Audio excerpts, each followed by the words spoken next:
Today's chapter is called False Teeth and a String of Sausages. You promised you'd tell me one about fishing. Grandad was sitting in his wheelbarrow, a bucket of potatoes between his knees, cutting them in half for planting.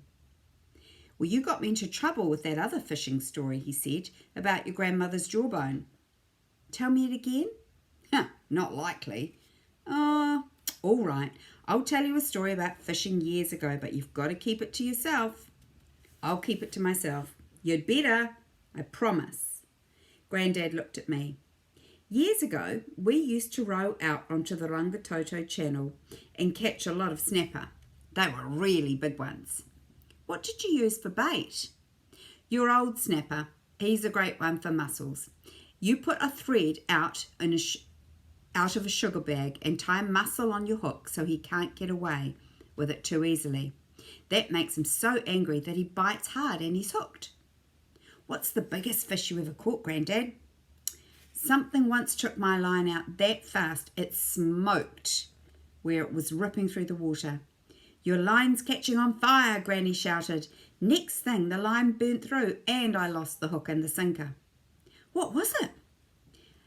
A bite that big could be anything. Whatever it was down there, you couldn't hold it on the snapper line. So I plaited 3 heavy haupuka lines together. The only trouble was I didn't have a hook big enough. So I sharpened my false teeth on the grindstone. For a hook? Grandad nodded. I baited my false teeth with a dozen mussels, dropped the haupuka line over the stern, and there was a bite twice as big as the first, Grandad said, jerking his hand to show me. I was too scared to look over the side. All we could do was hang on while it towed the dinghy, stern first, up and down the Pacific Ocean. The row we made going through the water meant you couldn't hear a thing. Of course, your grandmother was making a far bit of noise too, with her screaming. We whizzed over the equator and so far north, the North Pole stuck up at the top of the world. And then we turned and whizzed down to the South Pole, sticking up out of the ice. Whatever it was turned again and towed us halfway to South Africa, and then it towed us halfway to South America. Must have been going fast, Grandad. Fast? The water was boiling along the side of the dinghy and stripping off the paint. Gee. In the end, the thing I'd caught came up and lay on top of the sea, the water pouring off its back. A whale? Grandad shook his head. A shark? No. What was it? I was just going to row across and unhook my false teeth out of its mouth when there was a yell from your grandmother sitting on the bow. She'd copied me and put over a plaited haupuka line as well. Did she put her false teeth for a hook?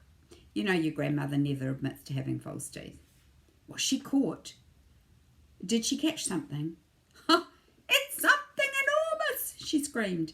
Next thing we were being towed bow first up and down the Pacific, halfway across to South Africa, halfway back towards South America. Did she pull it up? Get a move on, I told her. I want to have a look at what I've caught. But she took no notice. She never does. Up it came, lay on the surface, water pouring off its back. Was it as big as yours, Grandad? Grandad picked up the potato and looked at it. What was it that Granny had caught? He cut the potato in half and dropped the pieces in the bucket. What I pulled up, said Grandad, was the North Island. You pulled up the North Island of New Zealand? That's what I said. What did Granny catch? You know her. She always has to go one better. She pulled up the South Island. Is that true? Go and ask her if you don't believe me. Where was the North Island's mouth? Well, my false teeth were hooked into what's Wellington Harbour today. What about the South Island? Where Nelson is. Your grandmother's false teeth were hooked in there. So she did use her false teeth, I laughed. Shh, said Grandad, looking round the garden. What bait did Granny use? A string of sausages. Grandad looked at another potato and cut it so each half had an eye and dropped them in the bucket. Is this true?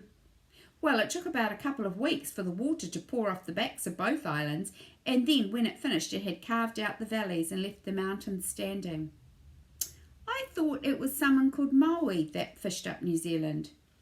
That's another fishy story. How do you know which one's true? Grandad looked at the potato. I suppose it depends on who's telling the story and who you want to believe. I'm going to ask Granny, I said, and ran up to the house. Wonder what she'll say.